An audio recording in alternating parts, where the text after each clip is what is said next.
오늘은 우리 한국의 역사에서 정말 빼놓을 수 없는 분들의 이야기입니다. 과연 이분들이 안 계셨으면 한국의 근대화가 과연 이게 가능했겠느냐라는 차원에서 한국에 와서 이 기독교를 전파했던 이 선교사들 이야기를 빼놓을 수가 없습니다. 특히 이 선교사 제가 이 공부를 할 때마다 놀라운 것은 특정한 기간에 그야말로 미국 내에서도 최고 엘리트에 해당하는 그런 젊은 선교사들이 집중적으로 이 땅에 찾아왔다는 겁니다. 이게 무엇을 뜻하는 것인지, 그리고 이분들은 도대체 무슨 생각으로 여기 오셔서 어떤 일을 하셨는지 하는 것을 오늘 이 시간을 통해서 한번 들여다보도록 하겠습니다.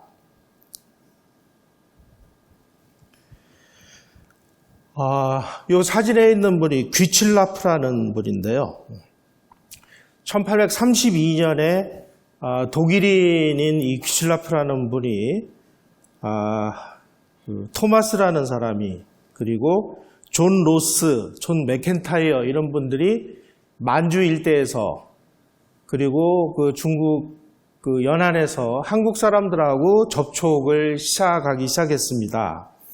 특히 귀칠라프라는 분은 그 당시 동인도 회사가 조선과 이 교역을 하기 위한 좀 조사를 해달라라는 그런 목적을 띠고 한국에 와서 조사를 한 적이 있고, 그리고 여러분들 그 신미양요 이런 이야기들, 병인양요 이런 이야기들을 아마 기억하실 겁니다. 학교 다니실 때. 그 병인양요가 일어나던 그 해에 대동강에 그 배 한 척이 들어옵니다. 미국 배가 들어왔는데 그 배에 영국 선교사가 타고 있었습니다. 그분이 이제 토마스라는 사람인데 그 당시 나이가 26살.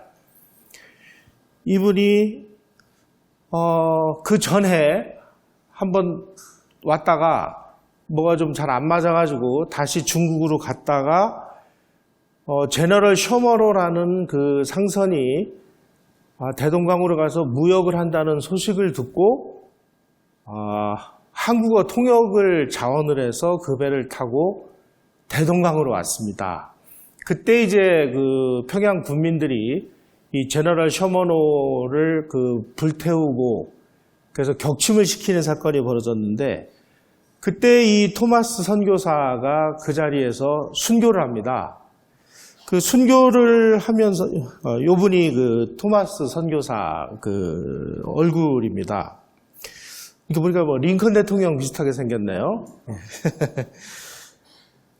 이분이 그러니까 이 제너럴 쇼머노가 막 평양 사람들의 공격을 받아가지고 막 불에 타고 그 배에 타고 있던 사람들 전부 이제 가서 죽이고 하는 과정에 순교를 했는데, 순교를 하기 전에 막 무슨 책을 나눠주더라는 거예요.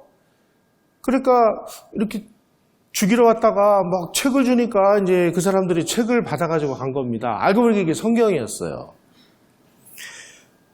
그래서 이 사람으로부터 이제 성경책을 받은 사람이 이게 뭔지도 모르고 성경이 뭔지도 모르고 그러니까 제가 한동안 만주 일대에서 북한 지하교회 활동하는 분들하고 같이 북한으로 이 성경을 들여보내는 일을 했습니다. 그때는 성경 밀수라고 그랬는데, 북한에 들어가면 이 성경이 어떤 정도로 쓰이다면 담배꽁초 말아 피우는 용도로 많이 사용됩니다.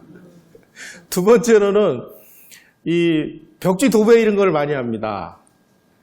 이때도 아마 마찬가지였던 것 같아요. 이 군인들이 이 토마스 선교사가 막 주는 걸 가지고 와서 종이도 좋고 그런데 그냥 벽지로 막 쓰고 담배 말아 피우고 막 이러다가 거기에 써 있는 글씨를 보고 교인이 된 사람도 있고 그렇습니다. 그래서 그 토마스 선교사를 직접 살해한 사람이 박춘권이라는 사람인데, 이분은 나중에 장로가 됐고요. 그리고 어떤 분은 또 종이로 막 도배를 했는데 그걸 읽고 자기가 감화를 받아가지고 교인이 됐어요. 그 자기가 살던 집을 내놔가지고 교회를 만들었습니다. 그게 이제 널다리 교회라는 건데 그 널다리 교회가 요 왼쪽에 보시듯이 이렇게 장대현 교회라는 곳으로 발전을 합니다. 바로 이 장대현 교회에서 1907년에 세계 기독교 역사상 가장 뜨거운 성경 부흥 운동이라는 게 일어납니다.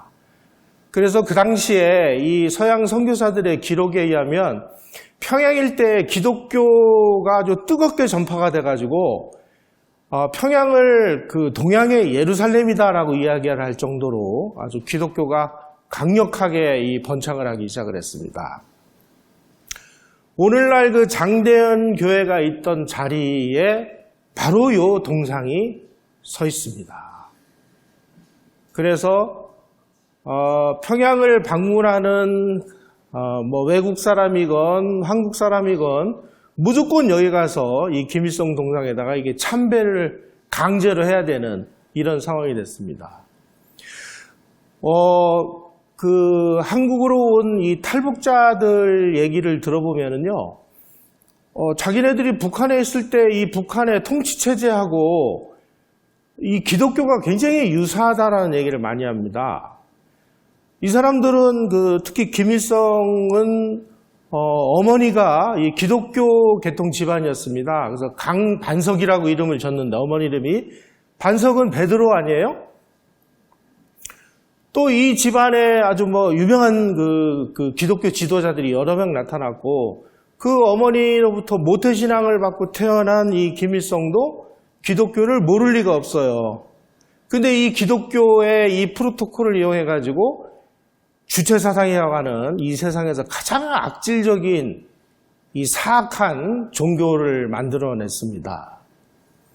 오늘날 북한을 지배하고 있는 유일사상 10대 원칙은 10계명하고 상당히 유사합니다. 하나님 자리에 김일성을 갖다 놓고 예수님 자리에다가 김정일이를 갖다 놓고 이런 짓들을 지금 하고 있어요. 그 상징 조작을 위해서 장대현 교회가 있던 그 자리에 이런 그 무지막지한 동상을 세워놓고 지금 주체사상은 수령님을 열심히 믿으면은 영생을 한다는 거 아니에요? 그래서 미국의 종교학자들은 이 주체사상을 그냥 사상이라고 안 하고 종교라고 이렇게 얘기합니다. 그래서 북한에 있는 사람들이 다 주체교 신자. 그래서 오늘날 주체교는 세계 10대 종교 이렇게 그 분리를 해놓을 정도입니다. 바로 이 교회가 그 토마스 목사가 순교를 하면서 전해준 그 성경으로 만들어졌던 그 교회 자리였다라는 사실을, 그러니까 북한에도 그 기독교가 아주 강력하던 그 기독교가 존재하고 있었는데 2차 세계대전이 끝나고 북한 지역에 소련군이 들어가면서 거기다가 공산당 정권을 세워야 됐잖아요. 그러니까 이 공산당 하면 치를 떠는 이 기독교 이 신자들, 기독교 목사들을 제일 먼저 추방을 했습니다. 그분들이 다 와가지고 한국에서 뭐 했나요? 오늘날 이 반공 기독교의 출발은 바로 북한에서 이 소련 공산당과 북한 공산당들에게 쫓겨난 그 반공 기독교 지도자들이 뿌리를 내린 것입니다.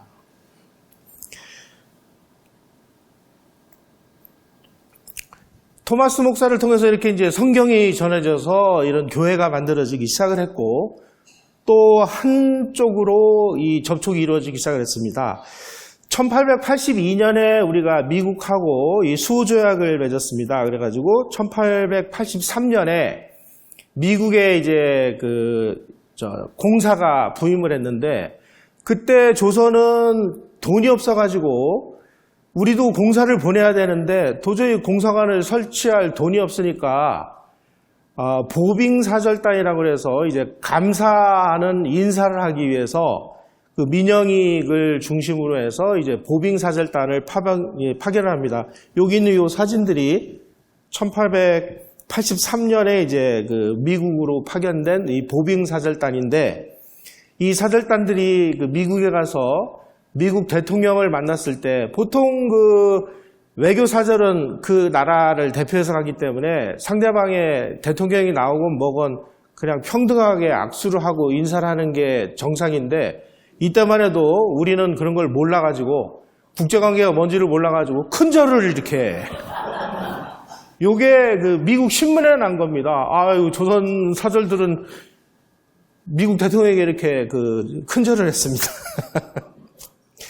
체스터 아더라는 대통령인데, 그러니까 대통령이 황당해가지고, 이 사람들 왜 이러지? 뭐, 이렇게 우리가 그만큼 좀 세계 정세를 몰랐다라고 봐야 되겠죠.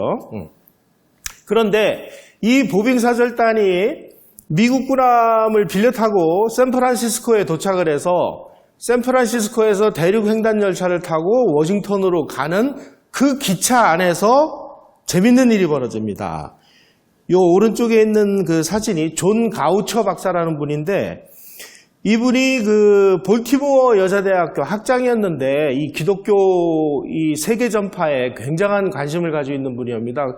이분이 보니까 뭐 이상한 뭐 두루마기를 입은 뭐 사람들이 와가지고 관심을 가지고 얘기를 해보니까 조선에서 왔다 그러니까 조선이라는 나라에다가 우리가 기독교를 전파해야 되겠구나 이런 생각을 해가지고 조선의 선교 사업을 하기 위해서 써달라고 $2,000를 헌금을 합니다.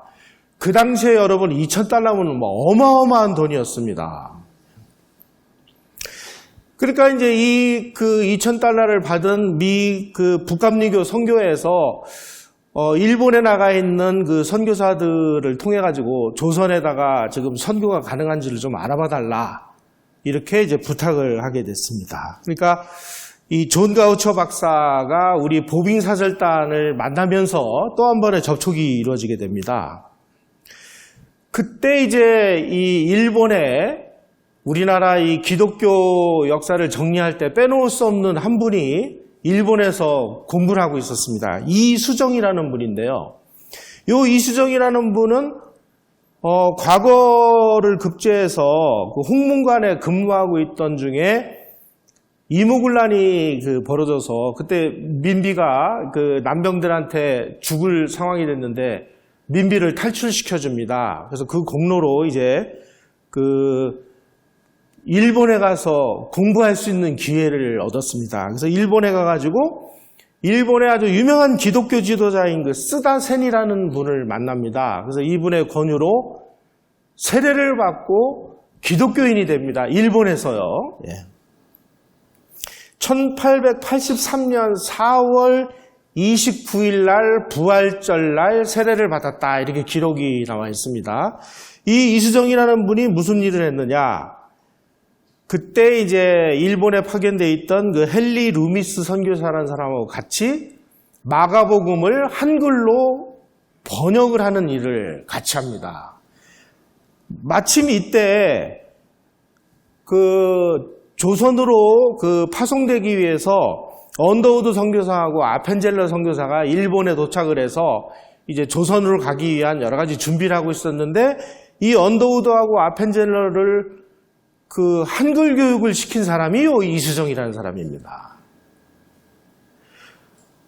그래서 우리가 기독교 역사를 정리할 때 이수정이라는 분을 굉장히 좀 중요시 볼 필요가 있고요.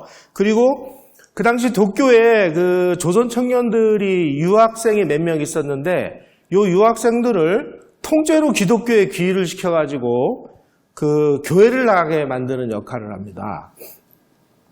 바로 요 분이 그때 김옥균이가 일본에 와가지고 조선 정부가 너무 어려우니까 일본 정부로부터 이제 차관을 빌리는 교섭을 하기 위해서 김옥균이 와 있었는데 그 김옥균을 미국에 있는 맥클레이 선교사하고 만나게 해줘요. 바로 요 맥클레이 선교사가 존 가우처 박사의 그 부탁을 받고 조선으로 파송이 됩니다. 요 분이 이제 헨리 루미스 선교사인데 이수정 씨하고 같이 마가복음을 한글로 번역을 한 분입니다. 그래서 요 헨리 루미스 선교사하고 이수정 씨가 마가복음을 그야말로 처음으로 한글로 번역을 해가지고 일본에서 이거를 인쇄를 해가지고 신약 마가복음 복음서 언해라는 책을 번역을 한 거를 누구한테 줬느냐? 아펜젤러하고 언더우드라는 선교사에게 줘서 아펜젤러하고 언더우드가 한국에 파송될 때 한글 마가복음을 들고 귀국을 해요. 참 이상하죠.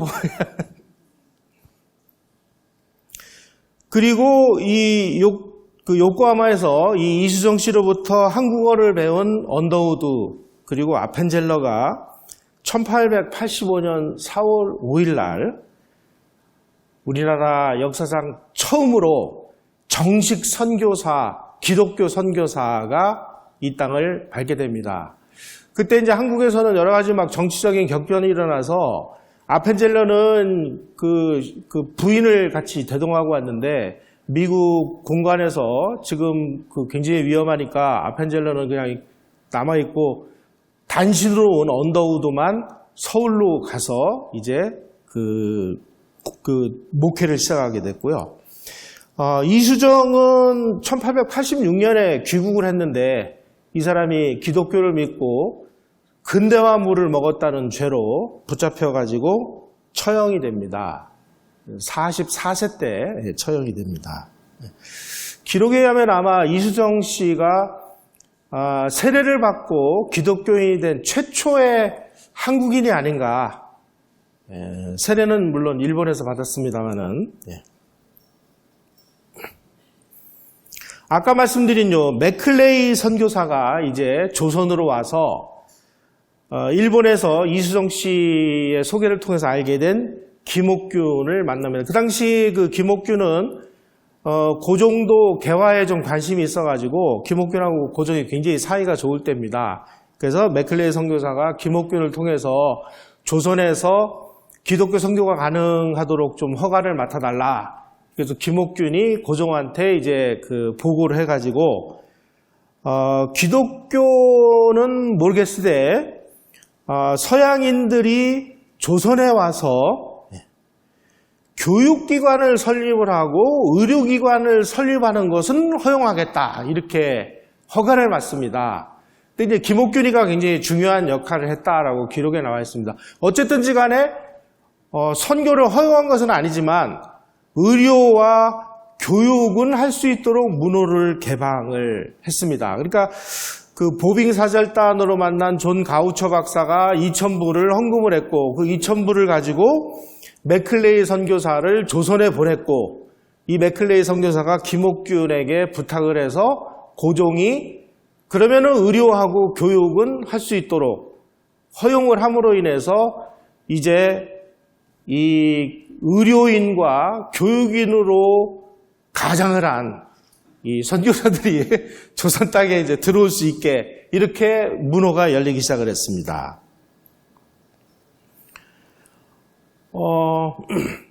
언더우드 선교사가 사실은 그 정식으로 온 선교사가 최초인데 그 이전에 또 선교사가 한국에 온 사례가 있습니다. 이분이 그 유명한 알렌 선교사인데요.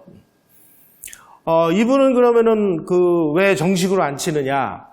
이분은 그 선교 본부로부터 한국에 파송되는 정식 선교사의 허가를 받지 않고 한국으로 올 때 주한 그 당시 이제 서울에 외국 공간들이 만들어져서 외국 공사관 직원들, 외국인들, 외교관들이 부임을 했는데 병원이 없어요. 병원이 없어가지고 다들 애를 먹고 있는데 의사가 필요하니까 이분은 어떤 명목으로 왔냐면은 주한 미국 공사관에 무급의사 신분으로 들어옵니다. 물론 들어와가지고 선교 활동을 했어요.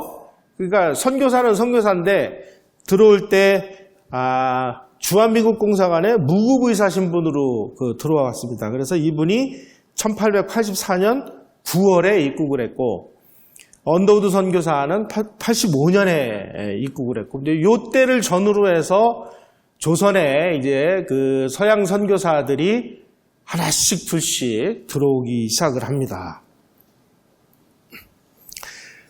특히 이 언더우드 선교사는 사실은 이분은 신학교를 졸업하고 인도로 파송을 나가게 결정이 돼 있었습니다. 그런데 그 당시에 그 뉴욕에서 좀 더 올라가면 그 하트포드라는 그 도시가 있는데 그 하버드 대학 있는 그 가까운 곳입니다. 그 하트포드에 미국의 지도자들이 몇천 명이 모여가지고 그 당시 세계 기독교 인구가 몇 명인데 이 인구를 앞으로 10년 동안 2배로 늘리자라고 하는 아주 그 선교회를 엽니다. 그 선교회에서 한국에 파송됐던 어떤 선교사가 지금 조선이라는 땅에 선교가 필요한데 지금 선교사가 없어가지고 많은 사람들이 지금 우왕좌왕하고 있으니 조선 선교를 해야 된다라는 그 연설을 듣고 인도로 가려고 하다가 조선으로 이 방향을 틀었습니다. 이 언더우드 선교사는 아주 대단한 집안 사람이었습니다. 그 아버지하고 형이 세계적인 발명가입니다. 그래서 이 그 타자기, 언더우드 타자기라고 해서 아주 세계를 가지고 그 휩쓸은 그 당시에 타자기는요, 지금으로 치면 아마 빌 게이츠 정도 되는 집안입니다. 타자기하고 타자기에 들어가는 타자기 리본을 발명을 해가지고 그야말로 뭐 억만장자가 된 그 집안의 둘째 아들이었어요. 그래서 언더우드는 집안에 돈이 많아가지고 형으로부터 선교비를 받아가지고 열심히 씁니다. 그래도 돈이 남아요. 그 돈으로 뭐 했느냐? 신촌에 있는 땅을 조금씩 사기 시작을 했습니다. 여러분, 그게 오늘날 연세대학교예요. 연세대학교는 전부 언더우드 형이 보내주고 언더우드 아버지가 타자기 팔아서 보내준 돈으로 만드는 그런 나라인데, 언더우드는 특이하게 언더우드 1세, 언더우드 2세, 언더우드 3세, 언더우드 4세까지 한국을 위해서 봉사를 했어요. 1990 몇 년도에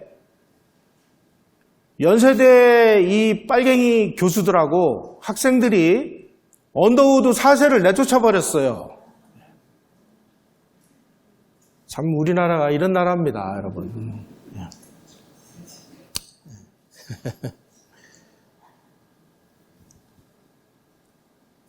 이런 거 생각하면 참 가슴이 무너지죠. 예.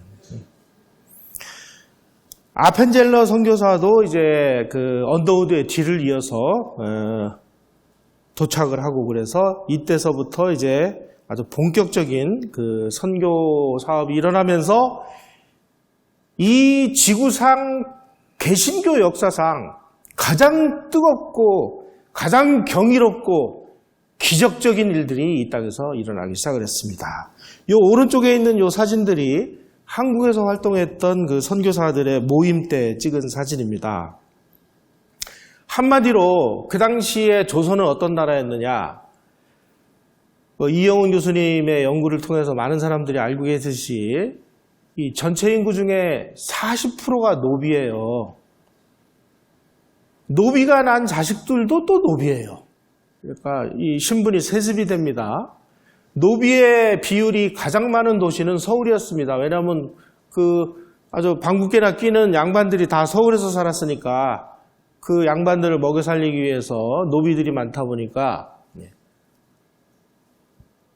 노비들은 돈을 주고 사고 팝니다. 말 가격보다 더 싸요. 사람인데. 이런 상황이었고, 그 다음에 여자들은 인간이 아닙니다, 이건. 사람이면은 이름이 있어야 되잖아요. 여자들은 이름이 없어요, 이름이. 그 다음에 이 노비들도 이름이 없어요. 그래가지고 뭐라고 불러요? 마당쇠, 뭐 개똥이, 뭐 쇠똥이 이렇게 불렀잖아요.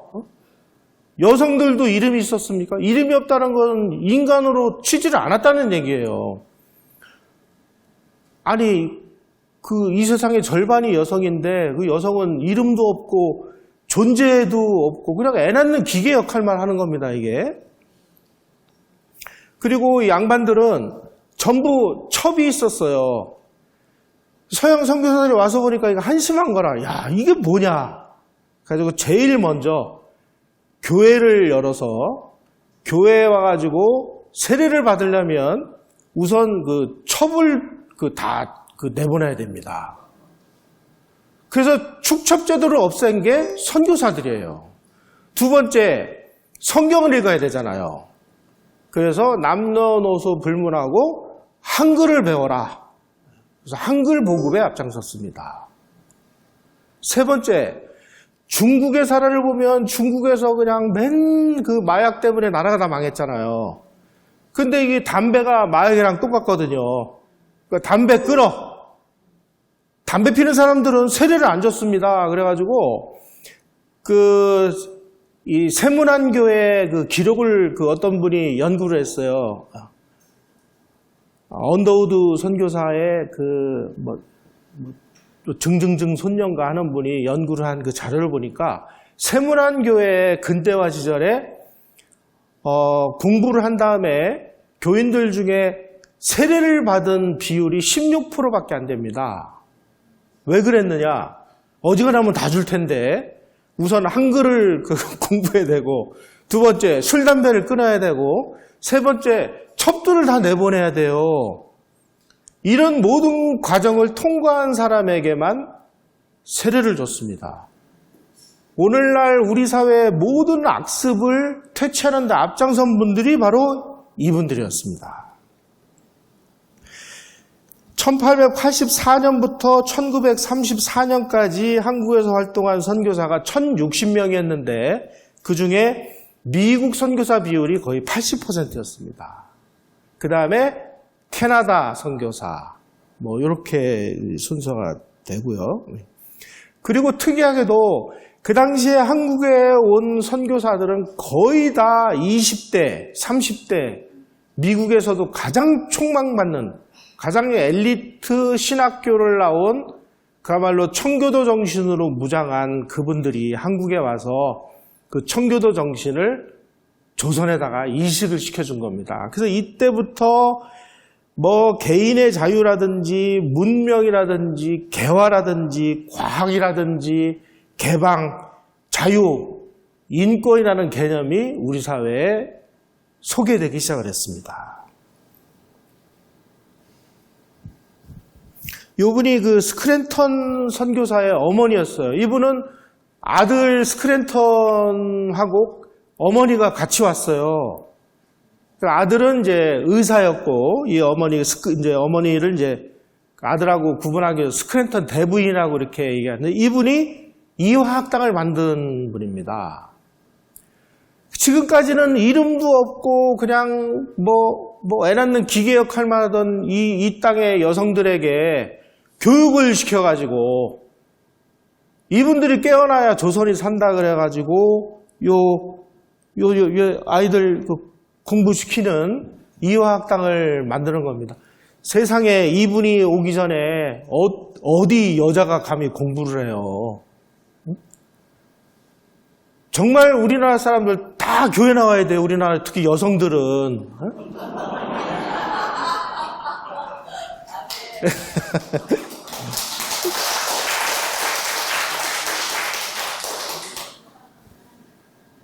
오늘날 우리가 이야기하는 근대, 문명, 개화 이런 건 다 바로 이 선교사들이 우리에게 전해준 선물입니다. 특히 그 당시에 조선은 병원이 없어가지고요. 전염병이 놀먹으면 떼죽음을 당했습니다. 그래서 선교사들이 도대체 왜 이렇게 이런 일이 벌어지나를 보니까 우리나라는 우물하고 화장실이 너무 가까이 붙어 있습니다. 그래가지고 이 화장실의 오물이 다 스며들어가지고 지하수로 이게 닿아요. 그래가지고 여기에 있는 우물을 먹으면 이 우물물이 다 이게 오염이 돼 있어가지고 전염병이 돌았다 하면 막 떼죽음을 당하고, 야, 이거 안 되겠다. 그래가지고 병원을 짓자. 그래서 처음으로 재중원이라는 이 병원을 지었습니다. 이게 이제 알렌이 민영이가 갑신정변 때 그 칼에 맞은 그걸 살려내가지고 왕으로부터 아주 총애를 받아서 소원을 들어주겠다. 소원을 얘기해라. 그러니까 병원을 져주십시오. 그래가지고 병원을 열었는데, 이 재중원이 어디서 병원을 열었느냐?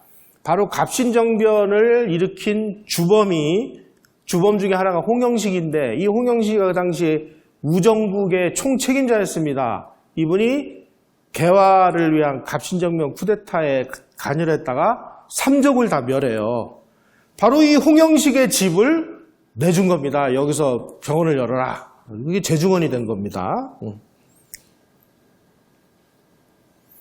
바로 이 재중원이 이제 한국으로 오는 이 선교사와 의사들의 거점이었습니다. 그러니까 그 당시 우리가 정식 선교를 허용을 안 해줬기 때문에 어쨌든 조선에 오는 사람들은 다 의사 아니면은 교사들이 왔습니다. 목사 이런 사람들이 온 게 아니에요. 근데 알고 보니까 이 의사들이 다 목사고 교사들이 다 목사였습니다.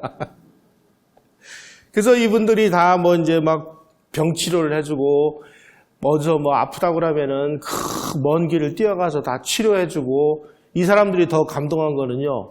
그동안에 의사들은 전부 양반들만 치료해줬거든요. 근데 이 사람은 뭐 양반은 물론이고 뭐 고종도 치료해주고 뭐 왕실 사람들도 치료해주지만 똑같이 그 시절에 가장 못 살던 노비들도 다 치료해주고 그 당시 이제 천민이라고 그래서 그 백정들 소 잡는 사람 이런 사람들을 가장 하층민이라고 하는데 그 사람들이 아프니까 다 치료해주는 거예요. 그 이분들이 이렇게 고마운 사람들이 어딨나 그래가지고 그 백정에 유명한 백정이 있는데 그 백정이 그 자기를 치료해준 그 의사에게 내 아들 좀 의사 공부시켜서 의사를 좀 만들어도 될까요? 그래가지고 그 아들 데려다가 의사 공부를 시켜서 의사가 됩니다. 그러니까 신분 차별을 안 하는 거예요. 그러니까 그당 뭐 수백 년 동안 양반, 쌍놈, 뭐 천민, 노비로 그렇게 학대받고 서름을 받던 이 사람들이 그야말로 이제 기독교를 받아들이기 시작을 한 거죠. 그러니까 이 땅에서 가능한 것은 병원과 교육이었으니까 이분들은 다 병원을 짓고 그 다음에 학교를 짓습니다. 아까 그 스크랜턴 대부인이 이화학당을 졌다면 아펜젤러 선교사는 그 자기 집을 하나 이제 그 마련해서 여기서 학생들을 가르치기 시작합니다. 그러니까 1886년 6월 달에 고종이 열심히 그 공부 가르친다 그러니까 명필한테 얘기해서 배제학당이라고 이름을 써줘라. 그래가지고 현판을 써서 내려줍니다. 국왕이 현판을 써줬으니까 이 학교는 감히 누가 건드리지를 못한 학교가 된 거예요. 왕으로부터 사액을 받은 학교. 그래가지고 이제 배제학당이 이제 본격적으로 가동을 하기 시작했고 그 배제학당을 나온 사람들이 이 땅에 근대화를 이끌어 나가는데 그 중에 한 사람이 이승만이었죠. 이 배제학당이 문을 열면서 이 땅에 민주주의라든지 자유라든지 인권이라든지 기독교 이런 게 이제 퍼져나가기 시작했습니다. 그리고 이승만이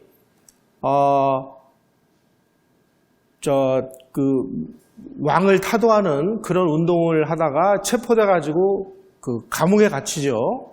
감옥에 갇힐 때까지만 해도 사실 양반 기독교인은 존재하지 않았습니다. 이수정 씨는 일본에서 뭐 이 양반도 양반이라고 할 수 있는데 이 사람은 일본에서 기독교 세례를 받았기 때문에 결국 이제 잡혀서 죽었죠.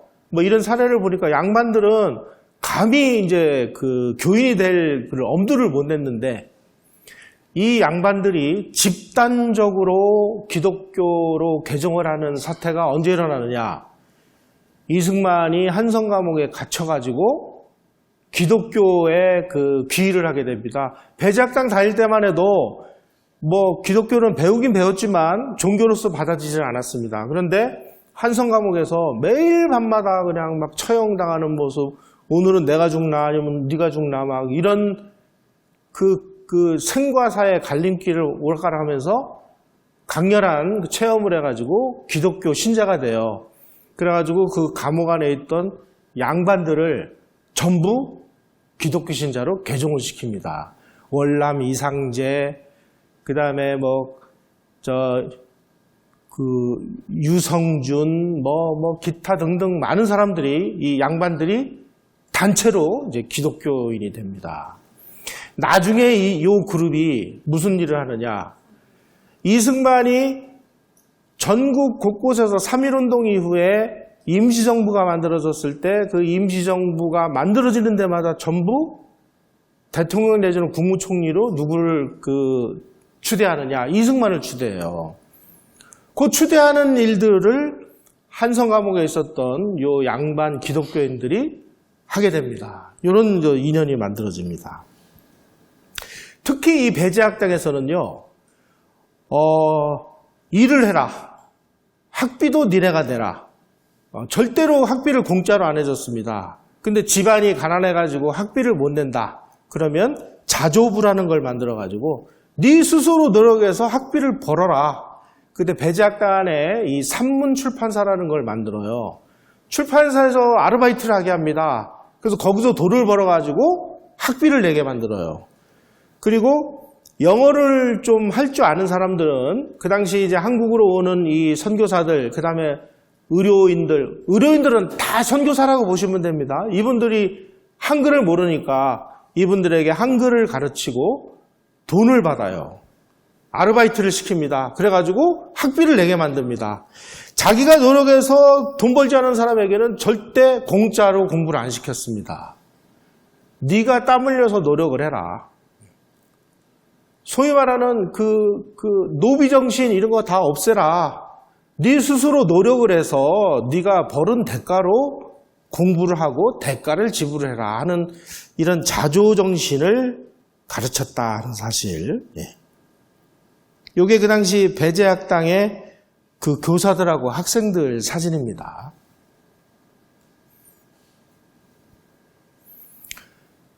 정부에서 의료와 교육만 이제 허가를 했기 때문에 유경공원이라는 것을 만듭니다. 이제 정부에서도 이거 우리도 이제 해외하고 뭔가를 해야 되는데 영어를 할 줄 아는 사람이 없는 거예요. 그래서 이제 영어 할 줄 아는 관리를 좀 길러야 되겠다. 그래가지고 국립으로 유경공원이라는 걸 만드는데 여기서 이제 영어를 가르칠 그 교사를 미국으로부터 파견해달라고 요청을 하니까 그 미국에서 아주 세 사람을 선발을 해서 보내줬어요.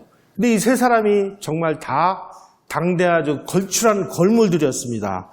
헐버트 선교사, 요 왼쪽에 있는 사람. 두 번째가 길무어 선교사, 세 번째가 벙커 선교사. 이분들은요, 다 또 배제학당에 가서 교사를 또 같이 합니다. 그래서 요 세 분이 유경공원에서 조선의 관리들에게 영어를 가르치기 시작을 해요. 요때 유경공원에서 영어를 배운 사람 중에 하나가 누구냐? 이완용입니다. 그래서 요 아래는 그 선교사들이 이제 영어 공부를 하는 그런 그 모습입니다. 독립신문을 어디서 만들었느냐? 바로 이 배제학당 안에 있는 산문출판사에서 만들었습니다. 배제학당을 이 독립신문을 만드는 종이는 누가 대줬느냐? 선교사들이 다 대줬습니다. 이때 뭐 이런 활자라든지 뭐 나부로 활자를 만드는데 활자 만드는 기술, 조판하는 기술 모두 누가 해줬느냐? 선교사들이 해줬습니다. 우리 독립신문 그냥 나온 거 아니에요. 다 선교사들이 도와줘서 나온 겁니다. 돈 없으면 돈 대줘, 기술 없으면 기술 대줘, 종이 없으면 종이 대줘. 다 이렇게 해서 우리의 독립운동을 도와줬습니다.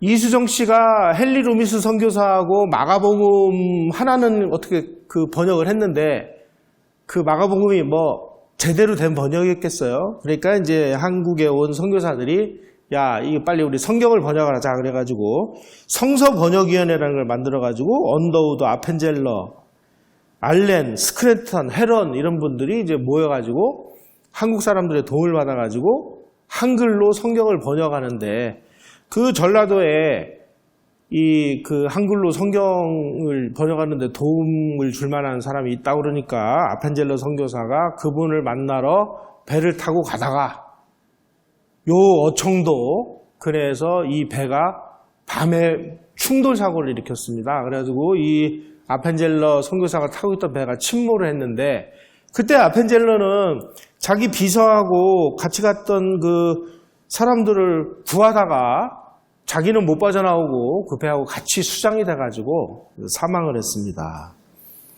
그래서 이제 시신을 수습을 못 해가지고 지금 이분 그 가묘가 양화진에 있는 그 선교사 묘역에 있습니다. 이거는 그냥 가묘가 만들어졌어요. 바로 이때 아펜젤러가 가장 아꼈던 제자인 이승만이 정말 목을 놓아 감옥에서 며칠을 울부짖었다 이런 기록이 있습니다. 우리가 특히 기억해야 될 분은 이 헐버트 선교사입니다. 이분은 아주 조선 독립을 위해서 아주 앞장섰던 사람입니다. 헤이그의 밀사로 파견되기도 했고요. 무엇보다도 이분은 한글 연구를 시작을 한 선교사입니다. 오늘날 한글은 뭐 주시경만 그 연구를 한 걸로 이렇게 알고 있는데 주시경이가 누구냐? 헐버트의 배제학당 제자예요. 그래서 이 한글을 이 양반이 보니까 아주 뛰어난 그 언어 감각이 있는 분인데 한국에 와서 보니까 알파벳보다 더 훌륭한 한글이라는 게 있는데 이거 맞춤법 띄어쓰기가 없다 이거예요. 그래서 주시경이라는 제자 보고 야 우리가 맞춤법 띄어쓰기 우리 연구하자. 본인이 연구하고 주시경한테 계속 공부하라고 해가지고 맞춤법 띄어쓰기를 만들어준 사람이 바로 이 헐버트 선교사다. 여러분 요즘에 우리나라 음악인들이 전 세계를 다 휩쓸고 있습니다. 지금 유럽에 있는 그 오페라는요 한국 그 성악가도 없으면은 운영이 안 될 정도예요. 그 다음에 뭐 바이올린, 피아노 뭐 이런데 막 천재 신동들이 막 쏟아져 나오는데 이 음악은 누가 우리나라에다가 전해줬느냐? 선교사들입니다. 그 전까지 우리나라는 악보도 없었어요. 아리랑이 우리의 민족음악이라고 막 이야기를 하는데 그 아리랑을 본인이 체부해서 오선지에다가 기록을 한 사람이 누구냐? 헐버트입니다. 이런 식으로 음악 교육을 한국에다가 전해줘서 한국이 음악에 관해서는 정말 세계에서 그 둘째가라면 서러워할 정도로 뭐 BTS도 뭐 유명하다면서요? 바로 이런 선교사들의 음덕이에요, 이것도.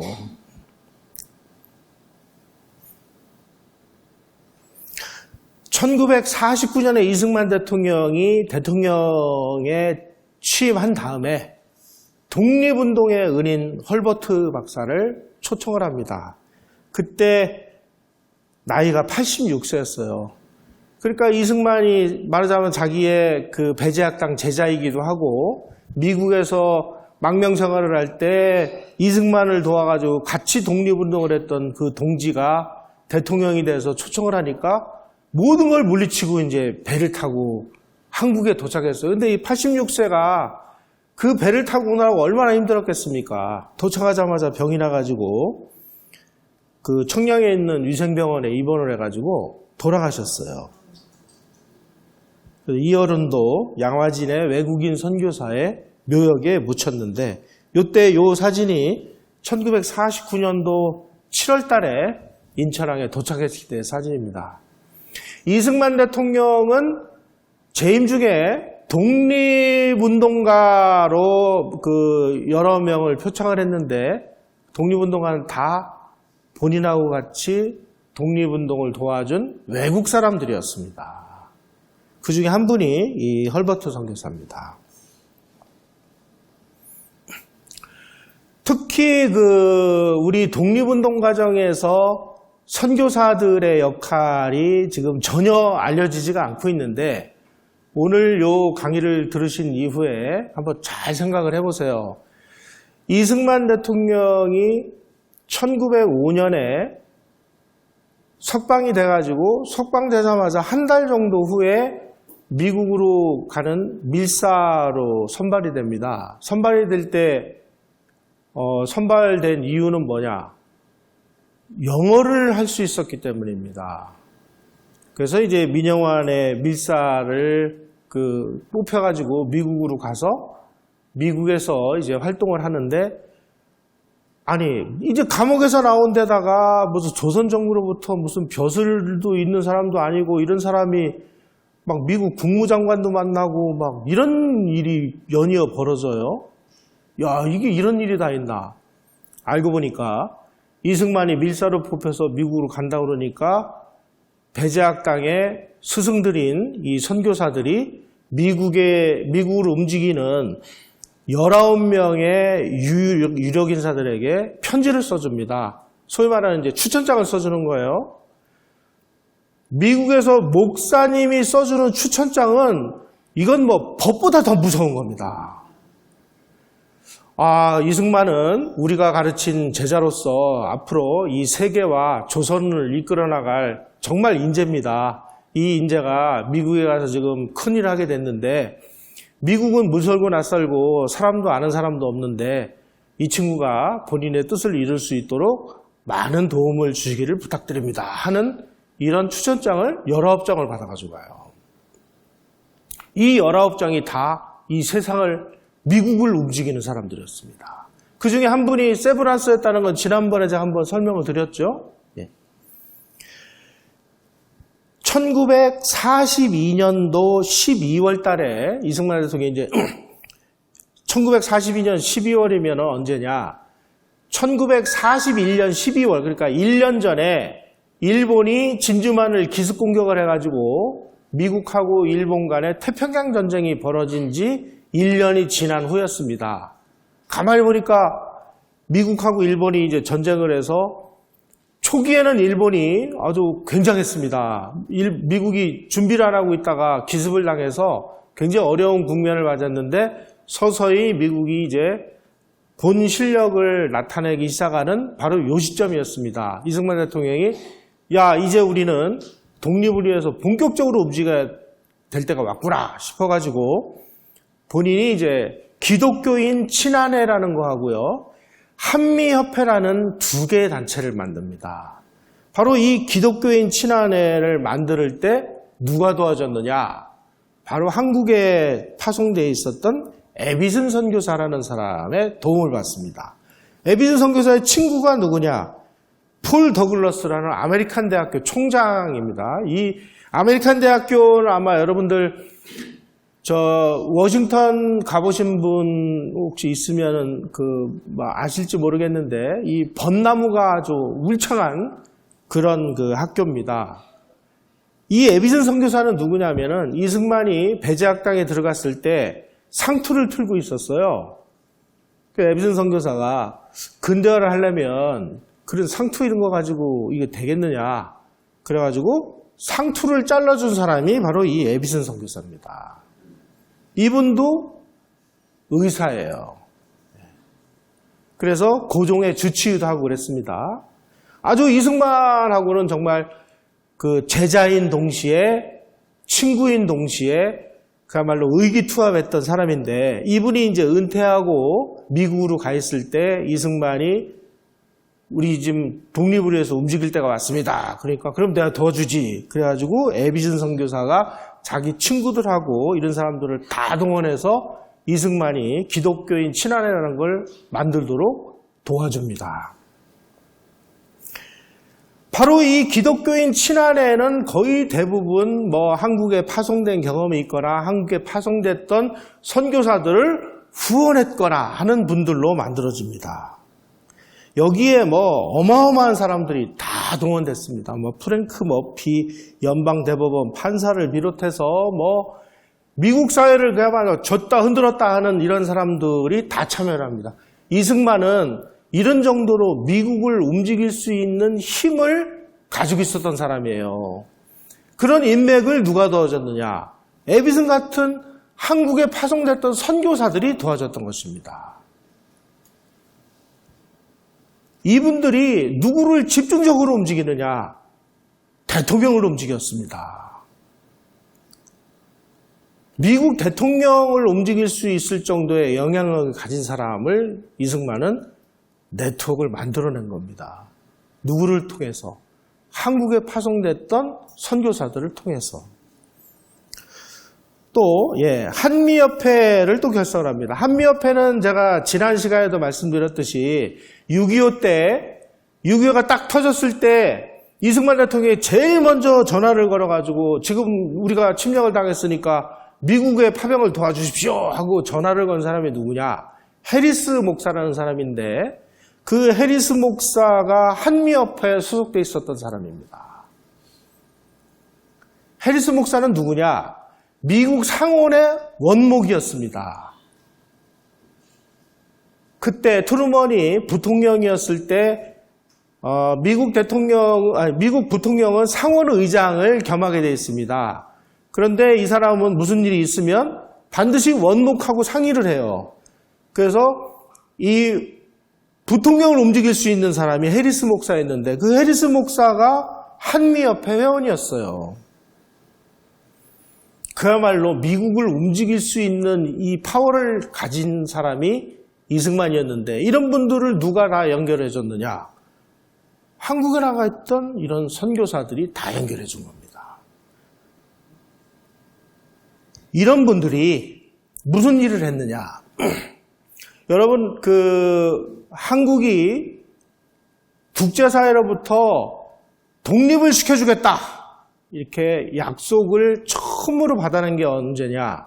1943년 11월 달에 카이로 선언이었습니다.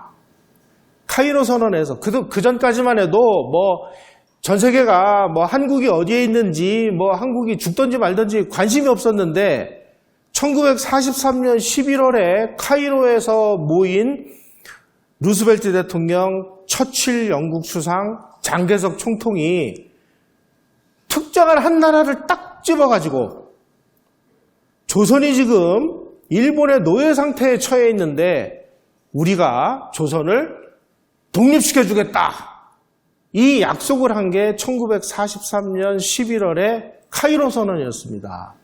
이 카이로 선언이 왜 나왔는지 지금까지 많은 사람들이 연구를 했는데 신용화 같은 이런 분들은 김구가 장개석을 움직여서 했다. 나중에 알고 보니까 다 이게 근거가 없는 이야기임이 밝혀졌습니다. 누가 움직였느냐? 이 한미협회하고 기독교인 친한회가 움직인 겁니다. 기독교인 친한회가. 특히 이 한미협회와 기독교인 친한회가 이승만 대통령과 이 사람들이 모여가지고 미국에 있는 루스벨트 대통령, 그 다음에 상원 의장, 이런 사람들에게 한국을 독립시켜야 됩니다 하고 계속 편지하고 만나서 로비하고 이런 일들을 벌립니다. 이승만 대통령이 한미협회가 이제 1943년 5월 15일을 전후로 해서 이런 운동을 막 줄기차게 벌입니다. 그래가지고 요 분이 해리 홉킨스라는 분인데 이 사람이 루스벨트 대통령의 특별 보좌관이에요. 한미협회하고 기독교인 친한회 사람들이 하여간 하루가 멀다 하고 만난 사람이 누구냐? 이 해리 홉킨스라는 사람입니다. 그래서 지금 카이로 선언이 열린다고 하는데 여기에서 조선의 독립을 약속을 하는 그런 문구를 삽입을 해서 세계에다가 공표를 해달라. 이렇게 그 해리 홉킨스를 움직여가지고 이 해리 홉킨스가 초안을 만듭니다. 초안을. 이게 카이로 선언에서 채택이 돼가지고 1943년에 발표가 된 것이 카이로 선언입니다. 뭐라고 되어 있느냐? 위의 3대 연합국은 한국 인민의 노예 상태에 유의하여 적당한 과정을 거쳐 한국이 자유롭고 독립적인 나라가 될 것을 결의하였다. 아니, 그 많은 나라 중에 지금 2차 세계대전 그 무렵에 지금 식민지 당한 나라가 한두 나라입니까? 근데 그 많은 나라를 다 제치고 어떻게 한국 하나만 꼭 집어가지고 이 나라를 일본으로부터 독립시켜주겠다고 이런 약속을 합니까? 이게 바로 누구냐? 한미협회와 기독교인 친한회 덕분이다. 이분들이 다 한국에서 파송됐던 그 선교사들이었다. 바로 이러한 기독교 선교사들의 선교 활동뿐만이 아니라 이 조선이라는 나라가 일본으로부터 해방이 돼서 나중에 결국 미 군정을 거쳐가지고 유엔의 결의에 의해서 대한민국이 만들어지는 과정에도 이분들이 다 도움을 줍니다.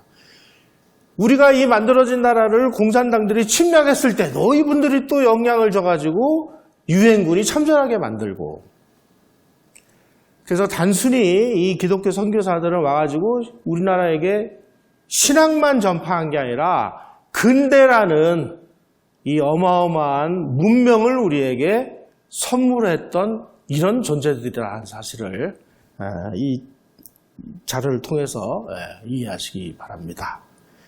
이 강의 이것으로 마치겠습니다. 고맙습니다.